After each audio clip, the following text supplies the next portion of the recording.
नमस्कार दोस्तों, मैं दिनेश शर्मा आज के सेशन में आपका बहुत बहुत स्वागत करता हूं। दोस्तों, जैसा कि आपको पता है कि हमने एक फिजिक्स की सीरीज शुरू कर रखी है प्यारे बच्चों, तो उसमें बहुत सारे चैप्टर्स हम कर चुके थे। आज की क्लास में मैं ऐसे कहूंगा कि पिछली क्लास जो कंटिन्यू चल रही थी हमारी, वो ग्रेविटेशन चैप्टर की चल रही थी, गुरुत्वाकर्षण की चल रही थी। तो उसमें कई पार्ट हम गुरुत्वाकर्षण के कर चुके हैं। मे बी ये आपकी लास्ट क्लास हो सकती है, सेकेंड लास्ट क्लास हो सकती है दोस्तों। तो इसमें आज हम बहुत ही बेहतरीन और बहुत ही शानदार और बहुत ही उम्दा, मैं कह सकता हूं, एक कंसेप्ट के बारे में जानेंगे। और वो कंसेप्ट क्या रहेगा मैं आपकी स्क्रीन के सामने लिख देता हूं। फिर प्यारे बच्चों, हम जब भी हमारी पूरी क्लास हो जाया करेगी ना, तो उसके बाद हम एमसीक्यू किया करेंगे। जब चैप्टर खत्म हो जाएगा तो सबके बाद हम एमसीक्यू करेंगे कि जिस तरह से हमने क्वेश्चंस पढ़े हैं उनके हम एमसीक्यू निकाल पाते हैं या नहीं निकाल पाते हैं, वो हम देखा करेंगे। तो प्यारे बच्चों, इसी चैप्टर में आज की क्लास में हम करने वाले हैं ऑर्बिटल वेलोसिटी के बारे में। किसके बारे में? ऑर्बिटल वेलोसिटी, जिसको हिंदी में बोला जाता है कक्षीय वेग। क्या कहते हैं? कक्षीय वेग, जिसको वी सिग्मा से डिनोट करते हैं। This is the sign of sigma. ऐसे है, ये ऊ की मात्रा है, छोटे ऊ की मात्रा है ना, सॉरी बड़े ऊ की मात्रा लगा देना, सिग्मा कहते हैं बस इसको। अच्छा, इस ऑर्बिटल वेलोसिटी से पहले पिछली क्लास में हमने जाना था प्यारे बच्चों एस्केप वेलोसिटी के बारे में। किसके बारे में? Escape velocity. और एस्केप वेलोसिटी क्या होती थी? 2gr। क्या होती थी? 2gr। इसकी सर ये एस्केप वेलोसिटी क्या होती है? जिसको हिंदी में कहते थे पलायन वेग। क्या कहते हैं प्यारे बच्चों? पलायन वेग। पलायन वेग क्या होता है कि जब किसी वस्तु को इतनी स्पीड से ऊपर उछाला जाए कि दोबारा लौटकर पृथ्वी पर वापस ना आए, वो गुरुत्वीय क्षेत्र को ही पार कर जाए, तो उसे क्या बोला जाता है? पलायन वेग बोला जाता है। तो प्यारे बच्चों, पृथ्वी के लिए जो पलायन वेग होता था वो कितना होता है? 11.2 किलोमीटर पर सेकेंड। बताया था, एक सेकंड में इतनी स्पीड हो तो लौटकर कभी भी धरती पर, पृथ्वी पर वापस वस्तु नहीं आएगी। और चंद्रमा के लिए कितना बताया था? 2.4 किलोमीटर प्रति सेकंड। क्लियर है? देखिए, 2 यहाँ पे 2 वैल्यू है, √2 है, जी 9.8 मीटर पर सेकंड स्क्वायर, और रेडियस ऑफ अर्थ करीब करीब 6400 किलोमीटर होती थी। जब वैल्यू रखेंगे तो आपकी जो निकल के आएगी वो कितना आएगा? 11.2 किलोमीटर पर सेकंड। क्लियर है? तो ऐसे ही एक कक्षीय वेग होता है। कक्षीय वेग क्या होता है? कक्षा का वेग। प्यारे बच्चों, आपने जब मोशन चैप्टर पढ़ा होगा, गति का चैप्टर पढ़ा होगा, तो वहाँ पे क्रिटिकल वेलोसिटी के बारे में जाना होगा। क्रिटिकल वेलोसिटी को हिंदी में क्या कहते हैं? क्रांतिक कोण। वहाँ पे तो क्रांतिक चाल होती थी या वेग होता था, लेकिन यहाँ पे कक्षीय वेग होता है। देखिए क्या होता था, ये सेंटर है, यहाँ से ए बिंदु एंड दिस इज बी बिंदु। यहाँ से यहाँ तक की दूरी चलने में भी चाल क्या होता है? वेग क्या होता है? दूरी बटे समय। देखो बहुत आसान है प्यारे बच्चों, ध्यान से समझिएगा। चाल क्या होता है? दूरी बटे समय। मतलब ए से लेकर बी बिंदु तक जितनी दूरी चली गई है जितने समय में, वही क्या होती है? चाल होती है। क्लियर है? लेकिन क्रांतिक, क्रांतिक का मतलब होता है कोण। तो यहाँ पे तो ये दूरी है लीनियर, लेकिन कोण मतलब यहाँ से यहाँ तक जो थीटा एंगल यहाँ से यहाँ तक बनने में, कोण को बनने में जितना समय लगा है, वही क्या होता है? क्रांतिक वेलोसिटी होती है। क्लियर है? तो ऐसे ही कक्षीय वेग क्या होता है? जब भी ग्रह उपग्रह की कक्षा की बात आती है प्यारे बच्चों, तो वहाँ पे किसका जिक्र होता है? कक्षीय वेग का जिक्र होता है। और कक्षीय वेग को हम किससे डिनोट करते हैं? वी सिग्मा से डिनोट करते हैं। और वी सिग्मा का जो फॉर्मूला होता है प्यारे बच्चों, वो क्या होता है? gr। क्या होता है प्यारे बच्चों? gr होता है। क्लियर है? तो क्या होता है? gr होता है। वी सिग्मा को हम क्या कहते हैं? gr कहते हैं। क्लियर है प्यारे बच्चों? क्लियर है? अब आपको पता है एस्केप वेलोसिटी क्या होती है? एस्केप वेलोसिटी क्या होती है? v is equal to √2gr होती है। हम इसको ऐसे भी तो कह सकते हैं, v एस्केप वेलोसिटी √2 इंटू में √gr। हाँ या ना? कोई डाउट प्यारे बच्चों? क्या मैं इसको ऐसे लिख सकता हूँ? v e लिख सकता हूँ? नहीं लिख सकता। v e is equal to √2 into में वी सिग्मा। हाँ या ना? तो यही किसके बीच में रिलेशन आ जाता है? ये किसके बीच में संबंध आ जाता है प्यारे बच्चों? कक्षीय वेग और पलायन वेग के बीच में यही संबंध आ जाता है। यदि कोई ग्रह या उपग्रह अपनी कक्षा में चक्कर लगा रहा है या सूर्य के चारों तरफ चक्कर लगा रहा है, अगर वो √2 ज़्यादा चक्कर लगाने लगे तो एस्केप कर जाएगा, उसको छोड़ के भाग जाएगा। क्यों? क्योंकि √2 ही तो ज़्यादा है। यहाँ पे देख लो, मल्टीप्लाई √2 हो रहा है। क्लियर है ना। √2 की वृद्धि करने पर यदि कोई ग्रह चक्कर लगा रहा है तो वो क्या कर जाएगा, छोड़ के भाग जाएगा। या तो √2 आएगा, या प्यारे बच्चों जो क्वेश्चन आता है कि 41% बढ़ा दिया जाए। कितना परसेंट? 41%। याद रखना इसको, 41% वृद्धि कर दी जाए या √2 ज़्यादा वृद्धि कर दी जाए तो अपने कक्ष को छोड़ के एस्केप कर जाएगा, भाग जाएगा। क्लियर है प्यारे बच्चों। कक्षीय वेग का जो रास्ता होता है, क्या प्यारे बच्चों, जो ऑर्बिटल वेलोसिटी होती है उसका जो रास्ता होता है, उसका जो पाथ होता है वो दीर्घवृत्ताकार होता है। याद रखना क्वेश्चन आएगा, अरे लिख जा, रास्ता कैसा होता है? दीर्घवृत्ताकार। क्या होता है प्यारे बच्चों? दीर्घवृत्ताकार होता है। दीर्घवृत्ताकार को इंग्लिश में बोला जाता है एलिप्टिकल पाथ। क्या है? Elliptical path. पेपर में क्वेश्चन आता है कि कोई भी ग्रह सूर्य के चारों तरफ चक्कर, कोई भी ग्रह सूर्य के चारों तरफ चक्कर किस पाथ में लगाते हैं? दीर्घवृत्ताकार पाथ में लगाते हैं। किसमें? दीर्घवृत्ताकार। कैसे? एलिप्टिकल पाथ कुछ इस तरह से होता है, जैसे सूर्य है तो सूर्य के चारों तरफ चक्कर इस तरह से। ये पृथ्वी है, ये पृथ्वी किसके चक्कर लगाती है? इस सूर्य के चक्कर लगाती है। इसे ही इस जो शेप एंड साइज में, जो इस शेप में लगाती है उसे क्या बोला जाता है? दीर्घवृत्ताकार बोला जाता है। क्लियर है प्यारे बच्चों।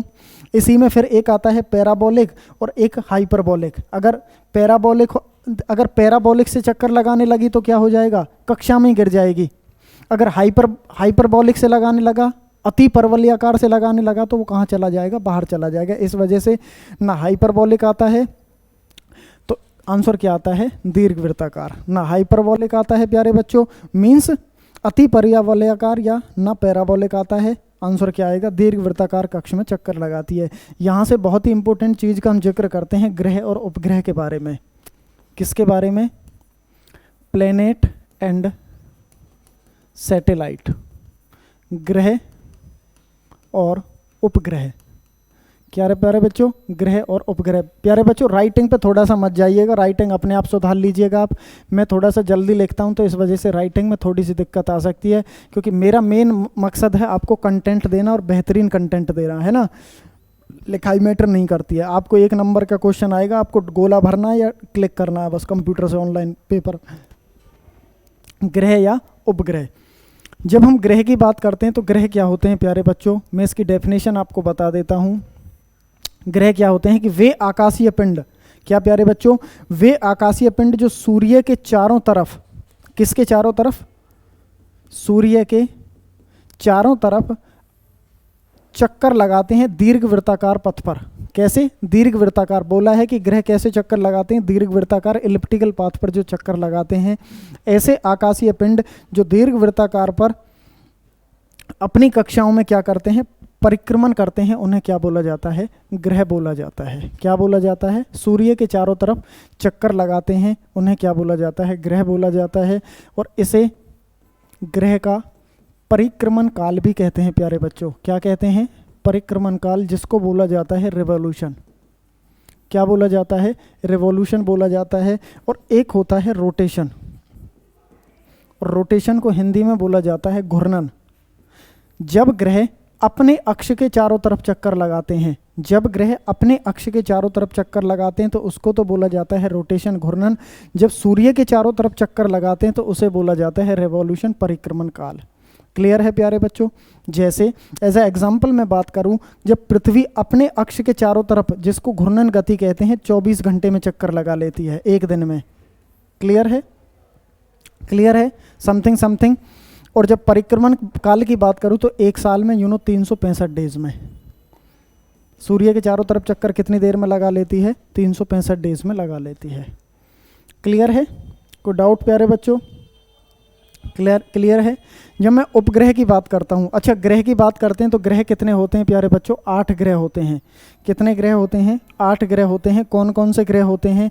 पेपर में यहाँ से क्वेश्चन पूछ लिए जाते हैं। जैसे सूर्य होता है तो सूर्य की दूरी के अनुसार ग्रहों का क्रम पूछ लेता है, और आकार के आधार पर भी पूछ लेता है। तो कौन कौन से ग्रह हैं? बुध, शुक्र, पृथ्वी, मंगल, बृहस्पति, शनि, अरुण और वरुण। सूर्य से दूरी के अनुसार ग्रह की क्रम है प्यारे बच्चे, इसको याद कर लेना। बुध, शुक्र, पृथ्वी, मंगल, बृहस्पति, शनि, अरुण और वरुण। वो ले आना।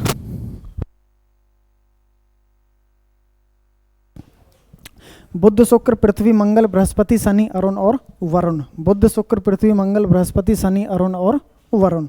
ये किसकी? सूर्य की दूरी के अनुसार है प्यारे बच्चों। सबसे नजदीक कौन है? बुध। बुध जब सूर्य के चारों तरफ चक्कर लगाएगा, कैसे पाथ में लगाएगा? Elliptical path. याद रखना प्यारे बच्चों, कैसे पाथ में लगाएगा? Elliptical path. दीर्घ वृत्ताकार कक्ष में चक्कर लगाता है। और ये कितने दिन में चक्कर लगा लेता है? 88 दिन में। क्यों? क्योंकि जो सूर्य के जितना नज़दीक रहेगा प्यारे बच्चों, वो उतनी जल्दी चक्कर लगा लेगा। और सबसे दूर कौन लगाएगा? वरुण। वरुण को ऐसे घूम के आना पड़ेगा, तो ये ज़्यादा देर में चक्कर लगाएगा। और इसका होता है परिक्रमण काल 165 वर्ष, समथिंग 164.8 वर्ष होता है, समथिंग हम कह देते हैं 165 वर्ष होता है। क्लियर है प्यारे बच्चों? बात समझ पाए होंगे। फिर इनके आकार के अनुसार भी पहुंच जाता है। ये सारी चीज़ें आप ज्योग्राफी में बहुत अच्छे तरीके से पढ़ते होंगे। मेरा मेन मकसद, मेन फोकस ये है कि ग्रह का एक परिक्रमण काल होता है, एक परिभ्रमण काल होता है प्यारे बच्चों। क्लियर है? जब हम इसमें आगे बात करते हैं ना, तो इसमें बात करते हैं हम सैटेलाइट की, उपग्रह की। किसकी बात करते हैं प्यारे बच्चों? उपग्रह की बात करते हैं, सैटेलाइट की बात करते हैं। उपग्रह क्या होते हैं कि जो ग्रह के चारों ओर चक्कर लगाते हैं प्यारे बच्चों। किसके चारों ओर? ग्रह के चारों ओर चक्कर लगाते हैं। किसके चारों ओर चक्कर लगाते हैं? ग्रह के चारों ओर। कैसे? दीर्घ वृत्ताकार पथ पर ही चक्कर लगाते हैं, तो उसे उपग्रह का परिक्रमण काल कहते हैं। जब उपग्रह अपने ही अक्ष पे चारों तरफ चक्कर लगाते हैं, तो उसे क्या कहते हैं? घूर्णन गति कहते हैं। जब अक्ष आ जाए तो घूर्णन, रोटेशन, अपने ही अक्ष के चारों तरफ घूर्णन। ये मारकर ऐसे ऐसे घूम रहा है। जब ये मेरे चक्कर लगाने लगेगा, तो इसको क्या बोलेंगे? परिक्रमण काल कह देंगे। क्लियर होगा प्यारे बच्चों? इतनी बात आप समझ पा रहे होंगे। जब हम उपग्रह की बात करते हैं ना प्यारे बच्चों, तो आपने सुने होंगे, आर्यभट्ट सुना होगा, इनसैट भी उपग्रह सुना होगा। ये जितने भी उपग्रह होते हैं, ये आर्टिफिशियल सैटेलाइट होते हैं। जैसे पृथ्वी का उपग्रह क्या होता है? चंद्रमा होता है। पृथ्वी ग्रह है, तो उसका उपग्रह क्या है? हमारा नेचुरल उपग्रह क्या है? चंद्रमा है।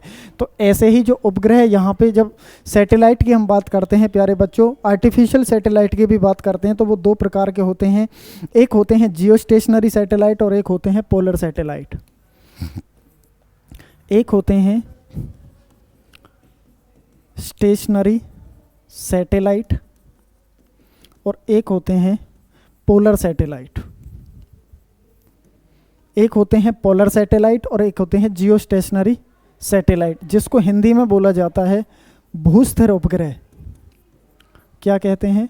भूस्थिर उपग्रह। और इनको बोला जाता है, पोलर को बोला जाता है, पोल्स को ध्रुवीय उपग्रह। क्या कहते हैं? ध्रुवीय उपग्रह कहते हैं। क्लियर है? आइए इनके बीच में हम डिफरेंस जान लेते हैं कि दोनों होते क्या हैं। तो मैं इनके बीच में कंपैरिजन करके बता देता हूं।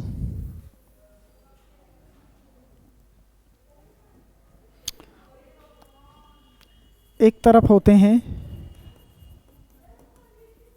जियो स्टेशनरी सैटेलाइट और एक होते हैं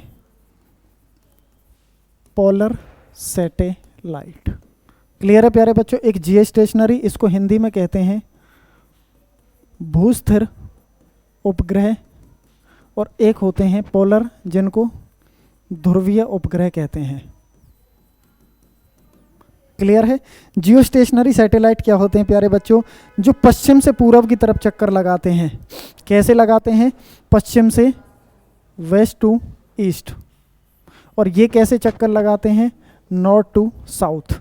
मतलब जैसे ये पृथ्वी है, इस पृथ्वी में this is north pole and this is south pole, this is east and this is west. ये पृथ्वी है, this is north pole and this is south pole. Clear है प्यारे बच्चों? इतनी बात आप समझ पा रहे होंगे मेरे अंदाज से। क्लियर है? तो जो वेस्ट टू ईस्ट चक्कर लगाते हैं, क्लियर है प्यारे बच्चों? This is east and this is west, ऐसे लिखो। सही है? जो वेस्ट टू ईस्ट चक्कर लगाते हैं इस प्रकार से इलिप्टिकल पाथ में, और जो इस प्रकार से चक्कर लगाते हैं उन्हें बोला जाता है पोलर सैटेलाइट। जो नॉर्थ टू साउथ चक्कर लगाते हैं उन्हें कहते हैं ध्रुवीय उपग्रह, और एक होते हैं जियो सैटेलाइट, जियो स्टेशनरी सैटेलाइट, भूस्थिर उपग्रह। प्रैक्टिकल लाइफ में आपने डेली लाइफ में इसको सही सा बना देता हूँ मैं। जैसे ये हैं, नॉर्थ पोल तो ऊपर नीचे हो गए, ये चक्कर लगाते हैं ऐसे, क्लियर है, east to west to east, पश्चिम से पूर्व की तरफ। आपने एक नाम सुना होगा GSLV, और आपने एक नाम सुना होगा PSLV। ये क्या होता है कि इस पोलर सैटेलाइट लॉन्च व्हीकल, जहाँ से इनको छोड़ा जाता है, पोल्स को छोड़ा जाता है, दो तरह के सैटेलाइट लॉन्च व्हीकल होते हैं। एक होते हैं जियो स्टेशनरी लॉन्च व्हीकल और एक होते हैं पोलर सैटेलाइट लॉन्च व्हीकल। जो नॉर्थ टू साउथ चक्कर लगाते हैं वो यहाँ से छोड़े जाते हैं, और जो वेस्ट टू ईस्ट चक्कर लगाते हैं वो कहाँ से छोड़े जाते हैं, GSLV से छोड़े जाते हैं। प्यारे बच्चों, जो इनकी हाइट होती है, जियो स्टेशनरी की जो हाइट होती है, इनको 36,000 किलोमीटर की ऊंचाई पर स्थापित किया जाता है। बहुत हाइट पे स्थापित किया जाता है। कितनी हाइट पे प्यारे बच्चों? 36,000 किलोमीटर की हाइट पे स्थापित किया जाता है। लेकिन इनको 500 किलोमीटर से लेकर, इनकी जो हाइट होती है 500 किलोमीटर से लेकर 8,000 किलोमीटर तक के बीच में स्थापित किया जाता है। क्लियर है प्यारे बच्चों? जो जियो स्टेशनरी सैटेलाइट होते हैं, अगला पॉइंट आप यहाँ पे क्या लिखेंगे कि जो जियो स्टेशनरी सैटेलाइट होते हैं प्यारे बच्चों, इनकी जो स्पीड होती है, इनकी जो चलने की स्पीड होती है वो होती है 3.14 किलोमीटर प्रति सेकंड। कितनी होती है? 3.14 किलोमीटर प्रति सेकंड। और पोलर सैटेलाइट की जो स्पीड होती है प्यारे बच्चों, वो बहुत ज़्यादा होती है, इससे 8 किलोमीटर प्रति सेकंड। बात समझ आई होगी? क्लियर है प्यारे बच्चों? इनका जो टाइम पीरियड होता है, किसका? जियो स्टेशनरी सैटेलाइट का जो टाइम पीरियड होता है, मतलब टाइम पीरियड का मतलब होता है आवर्तकाल, मतलब एक चक्कर कितनी देर में लगा देते हैं। तो इसका जो आवर्तकाल होता है प्यारे बच्चों वो 24 घंटे होता है, और इसका जो आवर्तकाल होता है, टाइम पीरियड, वो होता है 84 मिनट। तो तुरंत चक्कर लगा देगा। जैसे ये 84 मिनट में ये एक चक्कर लगा देगा ये उपग्रह, और ये कैसे लगाते हैं? 24 घंटे में। जैसे मैं पृथ्वी हूँ, ये सैटेलाइट है, तो मैं भी ऐसे घूमता रहूँगा, मेरे साथ साथ जियो स्टेशनरी सैटेलाइट भी ऐसे घूमता रहेगा। तो ये फेस और मेरा फेस सामने रहेंगे कि नहीं रहेंगे? क्लियर है? तो प्यारे बच्चों याद रखना कि पृथ्वी पर जो निगरानी रखने के लिए यूज़ किए जाते हैं, पृथ्वी पर जो निगरानी रखने के लिए यूज़ किए जाते हैं वो कौन से किए जाएंगे? निगरानी रखने के लिए, निगरानी रखने के लिए कौन से उपग्रह यूज़ किए जाते हैं? जियो स्टेशनरी सैटेलाइट। अब ये तो बहुत फास्ट चलता है ना, इतने मैं कहीं घूम रहा हूँ, ये कहीं घूम रहा है, 84 मिनट में एक चक्कर लगा दे रहा है, तो ये तो बहुत जल्दी चला लगा दे रहा है ना, जिसको बोला जाता है भूतुल्यकारी उपग्रह। भूतुल्यकारी उपग्रह, भूतुल्यकारी उपग्रह, जो भूमि के लिए होते हैं। क्लियर है प्यारे बच्चों?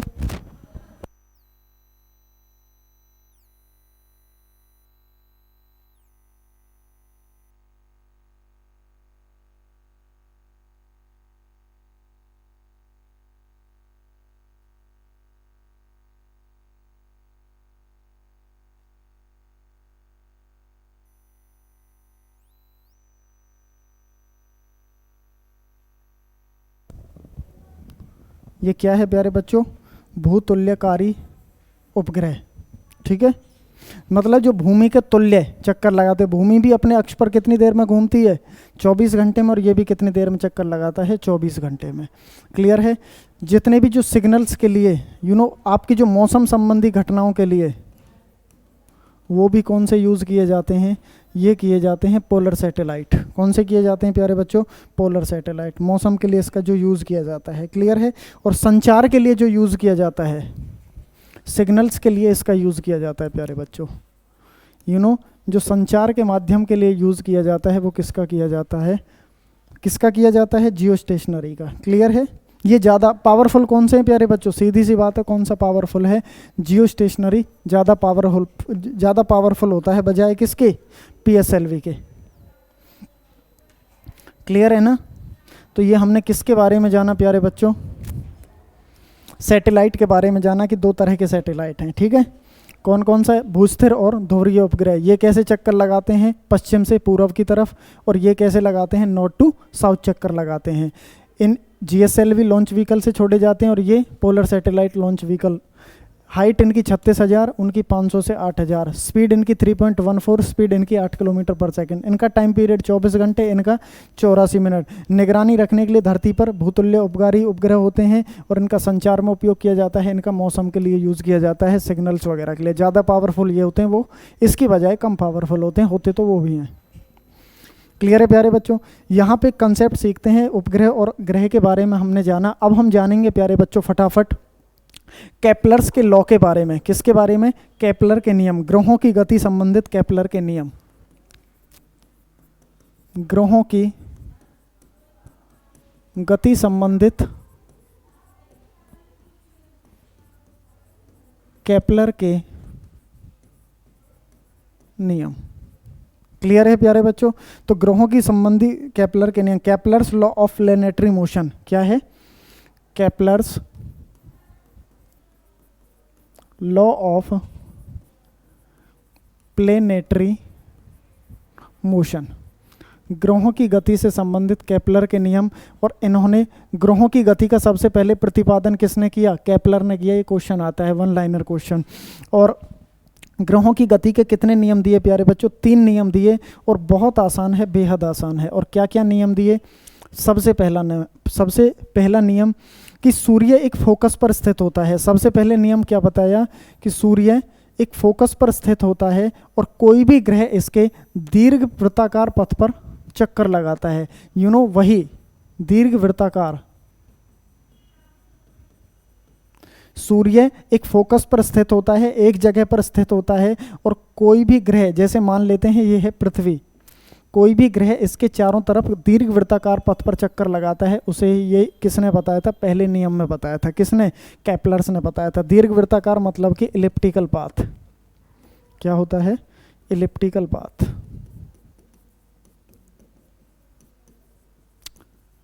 क्लियर है?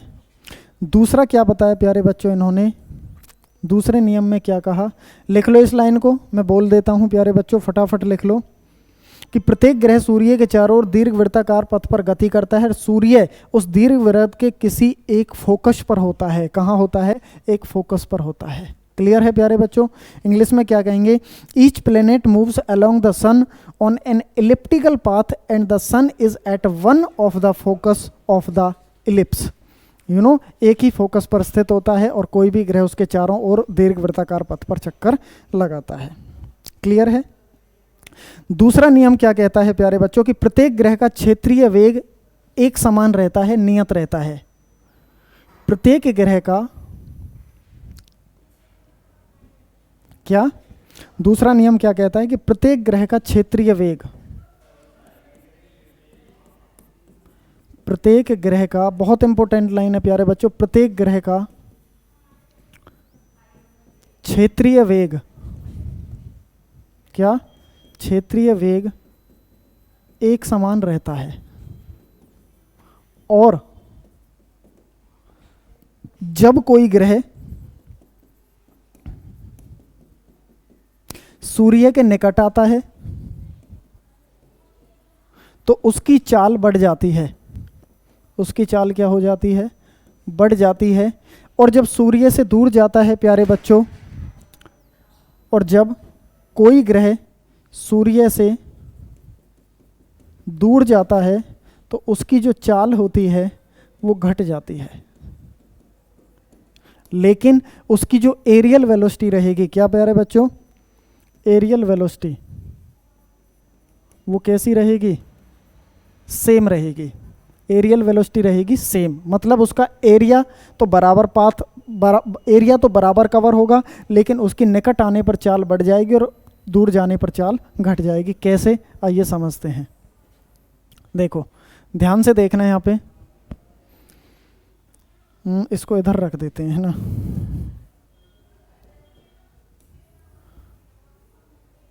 देखो प्यारे बच्चों, कोई सूर्य है, ये सूर्य है, ये एक ही फोकस पर स्थित होता है और कोई भी ग्रह इसके दीर्घवृत्ताकार पथ पर चक्कर लगाता है। मान लेते हैं, बहुत आसान है, ये पृथ्वी है। क्या है ये? पृथ्वी है। क्लियर है? अब सूर्य से दूर है पृथ्वी, ऐसे ऐसे चक्कर लगा रही है पश्चिम से पूर्व की तरफ। पृथ्वी सूर्य के चारों तरफ चक्कर लगाएगी। Yes and no? क्लियर है? अब पृथ्वी यहाँ से चली, यहाँ से चलते चलते चलते चलते मैंने कहा कि 1 महीने में यहाँ तक पहुँची। कहाँ तक पहुँची? 1 मंथ में वो यहाँ से लेके यहाँ तक पहुँची। क्लियर है? तो कुछ ना कुछ सूर्य से इसकी दूरी रही होगी यहाँ पे, हाँ या ना? क्लियर है?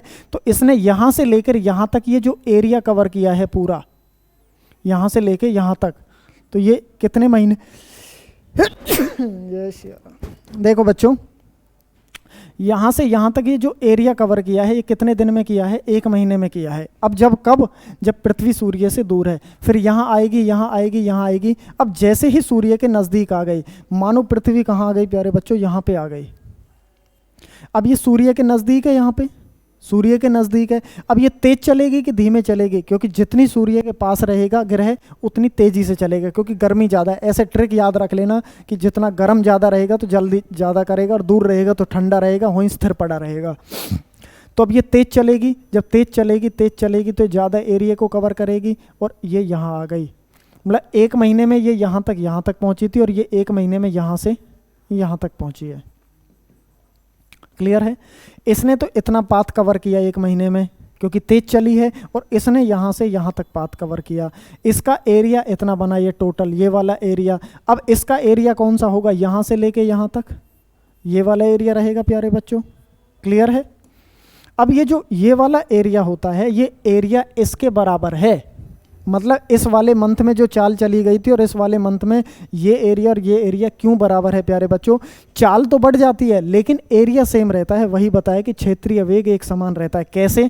इसकी तो लंबाई ज़्यादा है लेकिन इसकी देखो चौड़ाई ज़्यादा है, मामला बराबर ही बन रहा है। ये यहाँ से पतला है, यहाँ से चौड़ा हो गया, लेकिन यहाँ से ये सारा चौड़ा है, तो इसका एरिया और इसका एरिया सेम है। जब ग्रह क्षेत्रीय वेग एक समान रहता है और जब कोई ग्रह सूर्य के निकट आता है तो चाल बढ़ जाती है, और सूर्य से दूर जाता है तो चाल घट जाती है, लेकिन एरियल वेलोसिटी कैसी रहती है? सेम रहती है। बात समझ पाए होंगे? क्लियर है ना प्यारे बच्चों? बहुत आसान है ना? जब हम इसमें तीसरे नियम की बात करते हैं प्यारे बच्चों, तो तीसरा नियम क्या कहता है? देखो, केपलर का तीसरा नियम, ये भी बहुत आसान है। तीसरा नियम क्या कहता है प्यारे बच्चों?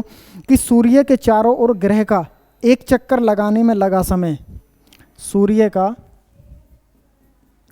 के चारों ओर किसी भी ग्रह का चक्कर जितनी देर में लगता है, सूर्य के चारों तरफ किसी भी ग्रह का चक्कर जितनी देर में लगता है प्यारे बच्चों, अर्थात ग्रह सूर्य के चारों ओर का परिक्रमण काल भी मैं कह सकता हूं, क्योंकि परिक्रमण काल उसी को तो कहते हैं कि जब ग्रह सूर्य के चारों तरफ एक चक्कर लगाता है उसे ही उसका ग्रह का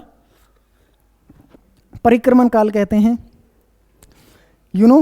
तो उसकी दीर्घवृत्ताकार कक्ष के अर्ध दीर्घाग, मतलब अर्ध दीर्घाग का मतलब होता है सेमी इलिप्टिकल ऑर्बिट, 1/3 घात के अनुक्रमानुपाती होता है। क्लियर है? टी मतलब टी क्या होता है? पीरियोडिसिटी ऑफ प्लैनेट क्या होता है प्यारे बच्चों? यहाँ पे टी जो इंडिकेट किया जाता है, टी का square is equal to R का क्यूब, मतलब उसकी रेडियस के 3 घात के समानुपाती होता है, इसका स्क्वायर और इसका क्यूब। मतलब इसको एक आसान से शब्दों में मैं समझाऊं, आपने इसको ऐसे समझिए प्यारे बच्चों, ग्रहों का आवर्तकाल, टी क्या होता है? ग्रहों का आवर्तकाल, ग्रहों का आवर्तकाल, आवर्तकाल मतलब कि पूरा एक चक्कर, ग्रहों का आवर्तकाल। क्लियर है? और के यहाँ पे होता है केपलर्स कांस्टेंट, एक के का मान दिया रहता है, कांस्टेंट होता है, ये कांस्टेंट मान दिया रहेगा। और आर क्या है प्यारे बच्चों? यहाँ पे त्रिज्या है, रेडियस है, मतलब किसकी? सेमी इलिप्टिकल ऑर्बिट की। किसकी? Semi elliptical orbit. क्या है? आर क्या है? सेमी इलिप्टिकल ऑर्बिट की क्या है?